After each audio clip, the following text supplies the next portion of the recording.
So hello everyone, आज तक मुझे लगता है कि आप लोगों ने जो ड्राइंग के हमारे कुछ पार्ट्स थे जिसमें हमने बेसिक क्लियर किया था, शेडिंग की कुछ चीज़ें क्लियर की थी, कुछ चीज़ें हमने ड्राइंग की क्लियर की थी। आई होप कि आप लोग कर चुके हो। और आज फिर मैं एक नई वीडियो लेकर आ रहा हूँ जिसमें कि आज हम शेडिंग की बात करें। तो आइए चलिए हम देखते हैं कि शेडिंग ड्राइंग के साथ साथ बेसिकली शेडिंग कैसे बनती है। तो जैसे कि हमने बाकी चीज़ों को सीखा था उसी तरह आज हम एक नई छोटी सी एक स्टिल लाइफ बना के मैं आपको दिखाऊंगा, जिसको मैं ड्रॉ भी करके दिखाऊंगा। ड्राइंग का भी पार्ट है, शेडिंग का भी पार्ट है, और वो हम कैसे कंप्लीट करते हैं, लाइट इफेक्ट क्या रखते हैं, क्या ध्यान रखना होता है हमें जब हम कोई छोटी चीज़ शेडिंग में कन्वर्ट करते हैं। तो आइए देखते हैं। यहाँ पर हम ड्राइंग करना शुरू करते हैं जिसमें कि हम सिर्फ कुछ पोर्ट्स बना रहे हैं, बहुत सिंपल।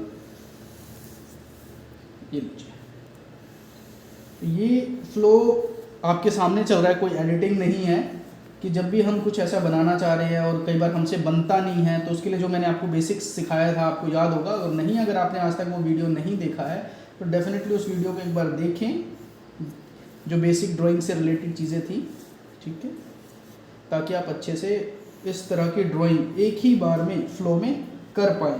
तो ये तो रही ड्राइंग की बात जो मैंने इस तरह से किया है। इसका बेसिक कारण यही था कि मेरी ड्राइंग की प्रैक्टिस अच्छी है, बेसिक्स मुझे क्लियर है, और वही चीज़ें मैंने शायद पहले कुछ वीडियोस में बताया भी है। आपको ध्यान रखना है और उन पर प्रैक्टिस करते रहना अगर अभी तक आपने नहीं किया है। तो आज हम इसकी शेडिंग करने वाली है, लाइट इफेक्ट को समझेंगे। जब भी हम कोई चीज़ बनाते हैं, ऑब्जेक्ट को हम बना रहे होते हैं, तो कोई भी चीज़ है उस पर कहीं ना कहीं से समझिए कि एक लाइट आ रही है। एक तरफ से अगर लाइट है तो आप शेडो देख सकते हैं कि दूसरी तरफ उसकी शेडो बनेगी। तो डेफिनेटली हम इस चीज़ को ध्यान में रखते हुए इमेजिन कर रही है, आपको समझाने के लिए मैं कुछ चीज़ें बना के दिखा रहा हूँ। सपोज हम यहाँ से लाइट आ रही है तो दूसरी तरफ इसकी शेडो भी बनेगी, दूसरी तरफ इसकी शेडो भी बनेगी, और लाइट इफेक्ट का हम काफ़ी खास ध्यान देंगे। बच्चे अक्सर इस चीज़ की गलतियाँ करते हैं। तो सबसे पहले मैंने स्टार्टिंग में आपको जब शेडिंग के बारे में बताया था वहाँ पर ये जरूर समझाया था कि आपको लेयर में वर्क करना है। मीन्स सबसे पहले लाइट शेडिंग करनी है।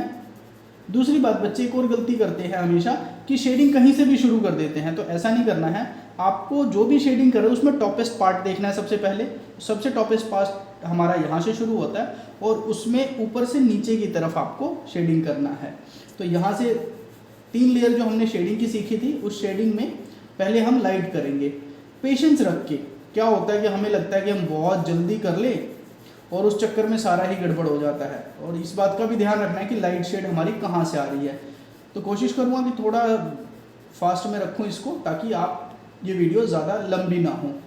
तो ये यहाँ से लाइट शेड आ रही है, ठीक है। तो दूसरी तरफ ऑब्वियसली बात है थोड़ा सा ज़्यादा डार्क होगा, ठीक है। तो इस तरह से आपको दूसरी एक और चीज़ ध्यान रखिए कि जब भी कोई शेडिंग का प्रोसेस कोई फॉलो कर रहे हैं तो लाइन के अकॉर्डिंग आपको पेंसिल को मूव करना है। मैं लाइट शेडिंग कर रहा हूँ, बिल्कुल ही इस तरफ भी, और इस तरफ मैं वाइट छोड़ रहा हूँ पार्ट, नहीं तो बाद में मुझे इरेज करना पड़ेगा। तो यहाँ से आप देखिए कि ऐसे हमने शेडिंग कर दी। ये तो रहा ऊपर का पार्ट। इसके बाद जब हम बड़े कहीं भी पार्ट पे जब हम कोई शेडिंग कर रहे होते हैं तो वहाँ पर हम पेंसिल को ऐसे रख देते हैं, छोड़ देना है, और उसके बाद उसको लाइट शेडिंग करना है हमें। बहुत ज़्यादा हमें कई बार शेडिंग करने की ज़रूरत पड़ती नहीं है। हम ऐसे ही कंफ्यूज होते हैं बहुत ज़्यादा कि बहुत ज़्यादा शेडिंग करनी पड़ेगी, क्योंकि वो हमें ऐसा लुक दे रहा होता है, हमें पता नहीं होता है। तो वहाँ एक प्रॉब्लम आती है। तो ये देखिए आपके सामने इस तरफ से भी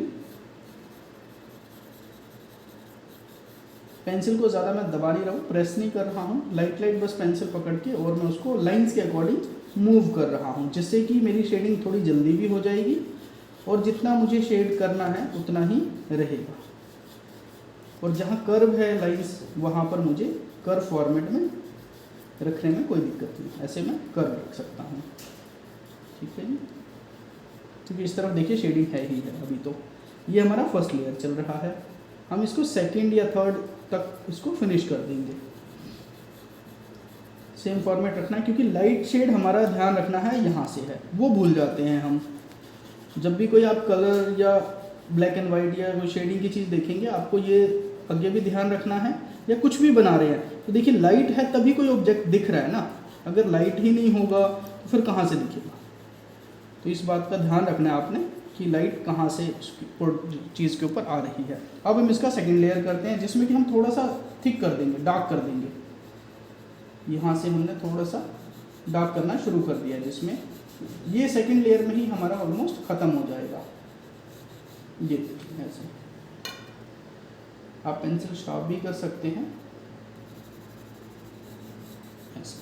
तो ये डार्क होते ही वो अंदर जाना शुरू हो जाएगा। सेम ऐसे है, कॉर्नर है, एजेस है, तो यहाँ पर इसको सेपरेट करने के लिए, उसको पीछे करने के लिए मैंने पहले की वीडियोज़ में भी ये बात की थी कि डार्कनेस जब हम दिखाते हैं तो कोई भी चीज़ वो पीछे हो जाती है उससे। जितना आप डार्क करेंगे उतना वो पीछे होता चला जाएगा। ये देखिए हल्का हल्का ही करना है, एक बार में कोई ज़्यादा जल्दबाजी नहीं करनी है। तो आपकी ऐसे धीरे धीरे स्टिल लाइफ बन जाएगी। और शेडिंग में स्टिल लाइफ तो सबसे बेस्ट रहता है बनाना, इजीली स्टिल लाइफ हमारे कंट्रोल में आ जाता है। फिर हम इसकी शेडो पे बाद में काम करेंगे। तो ये हमें देखना है कि कितना हमें डार्क करना है या कितना लाइट रखना है। ये सिर्फ हम बेस दिखाने के लिए इधर से हल्का सा शेड करेंगे, लाइट पार्ट हमने छोड़ ही रखा है। फिर हम आ जाते हैं ये सेंटर वाले पे, इसको हमें डार्क करना है एक तरफ से। लाइट का हमेशा ध्यान रखें, हम भूल जाते हैं करते करते ना, सबसे ज़्यादा यही दिक्कत आती है कि हम वो भूल जाते हैं कि लाइट डार्क कहाँ से करना है। और ये सब चीज़ें तब पॉसिबल है जब आपने शेडिंग की भी प्रैक्टिस की है। अगर आपने बेसिक्स जो वीडियोज़ हैं अगर वो आपने नहीं देखा है तो एक बार ज़रूर देखें। हर बार मैं यही कह रहा हूँ कि आपको बेसिक्स क्लियर होना बहुत ज़रूरी है, तभी आप शेडिंग या ड्राइंग कर पाएंगे वन टाइम में ही। नहीं तो आप बार बार इरेजर लेके बैठे रहेंगे और इरेज करने की कोशिश करेंगे, फिर ख़राब होगा, ठीक होगा। इतनी देर में क्या होता है कि आपका मन ही हट जाता है चीज़ों को करने से। आपको लगता है आपसे ही नहीं होगा, मतलब इरिटेट होना हम शुरू हो जाते हैं। तो इरिटेट होने वाली इसमें कोई बात नहीं, बस कहीं ना कहीं हमें चीज़ों की कमी लगती है, हमें पता नहीं होता है। और बहुत शानदार हम शेडिंग देखिए बस बन के रेडी हो गई है कुछ ही समय में। अब लास्ट में हमारी ये बारी आएगी कि हम इसकी शेडो को दिखा सके। जब लाइट है, लाइट डार्क हमने इसमें कर ही दिया, ठीक है। तो ये देखिए यहाँ पर थोड़ा सा हम करेंगे ताकि इसकी शेडो भी इस तरफ आएगी, तो ये डार्क पोर्शन थोड़ा ज़्यादा होगा। और सेपरेट करने के लिए भी, क्योंकि दोनों ऑब्जेक्ट ही पीछे हैं, तो इसलिए भी हम इसको थोड़ा ज़्यादा डार्क करेंगे, ठीक है। तो ये इतना बन गया है। अब हमें इसमें शेडो दिखाना, तो शेडो बेसिकली एक दूसरे पे पड़ते हैं लेकिन दोनों ऑब्जेक्ट तो पीछे है, ये आगे है, ठीक है। तो ये इसकी शेडो कहीं ना कहीं इस पे जाएगी ही जाएगी। तो हम इसको अपने अकॉर्डिंग ही देखिए, इससे थोड़ा सा ज़्यादा डार्क रखेंगे और ये यहाँ आकर फ्लैट हो जाएगा क्योंकि फ्लैट सरफेस पर है।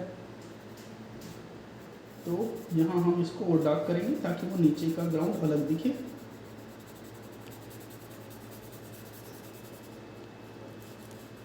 और क्लियर दिखे। इधर हम कम रखेंगे और इसको हम ऐसे शेड करते चले जाएंगे।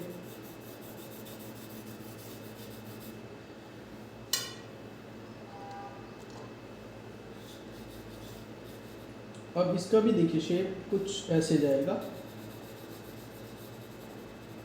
इसको हम ज़्यादा डार्क नहीं करेंगे।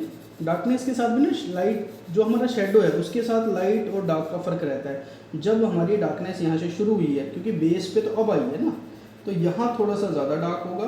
और जैसे जैसे शेडो स्प्रेड होगी, दूर जाती रहती है ऑब्जेक्ट से, वो लाइट होने शुरू हो जाती है। आप प्रैक्टिकल भी करके देख सकते हैं इसका। कोई ऑब्जेक्ट रख के और उस पर लाइट जब आप डालेंगे तो उसकी शेडो धीरे धीरे ब्लर हो जाती है, ऐसे ख़त्म हो जाती है, बट होती शेप में ही ख़त्म है। तो ये हमारी स्टिल लाइफ बन गई, ठीक है। तो ये हमारी देखिए स्टिल लाइफ बन के रेडी हो गई है, जिसमें कि हमने स्टार्टिंग कहाँ से किया था, बेसिक ड्राइंग से हमने स्टार्टिंग की थी। उसके बाद हमने ड्राइंग करनी सीखी और उसके बाद फिर हम शेडिंग के कुछ कंसेप्ट पर आए, जहाँ पर हमने शेडिंग को सीखा। और आज हमने एक स्टिल लाइफ कंप्लीट की, जिसमें कि आप देख सकते हैं 3 ऑब्जेक्ट है। और ये स्टूडेंट के लिए बहुत ही अच्छा है, सबसे इजी ऑब्जेक्ट लिया है, आप देख सकते हैं। और इस तरह के स्टिल लाइफ को आप बना सकते हैं। जो बुक के ऊपर ग्लास आपने देखा होगा, या ईंट के ऊपर ग्लास देखा होगा, या फिर कोई पेन स्टैंड देखा होगा, कोई लाइट देखा होगा, कुछ भी दुनिया जहान की चीज़ें, कोई आप ये समझ लीजिए कि फूड बास्केट है, कोई वेजिटेबल बास्केट है, कुछ कह सकते हैं कि फ्लावर्स है, कुछ भी है। शेडिंग में बहुत सारी चीज़ें हैं, तो धीरे धीरे हम आपको बना के दिखाएंगे। जस्ट फोटो दिखा देना, फोटो तो आप खुद भी देख सकते हैं, इंटरनेट पे अवेलेबल है, कहीं से भी देखिए। बट जब आपके सामने कोई चीज़ बन रही होती है ना, उसका एक अलग ही मज़ा है कि क्या हुआ, कैसे हुआ, वो आपको जल्दी समझ आता है। तो मैं उम्मीद करता हूँ कि आपको वीडियो पसंद आई होगी, आप शेडिंग, पेंसिल ड्राइंग को ज़्यादा इंटरेस्ट और इन्जॉय के साथ सीख रहे हैं। और अगर अभी तक आपने इस चैनल को सब्सक्राइब नहीं किया है, उम्मीद है को इसको सब्सक्राइब भी करें, ताकि आगे आने वाली वीडियो आप तक पहुँच सके। Thank you for watching.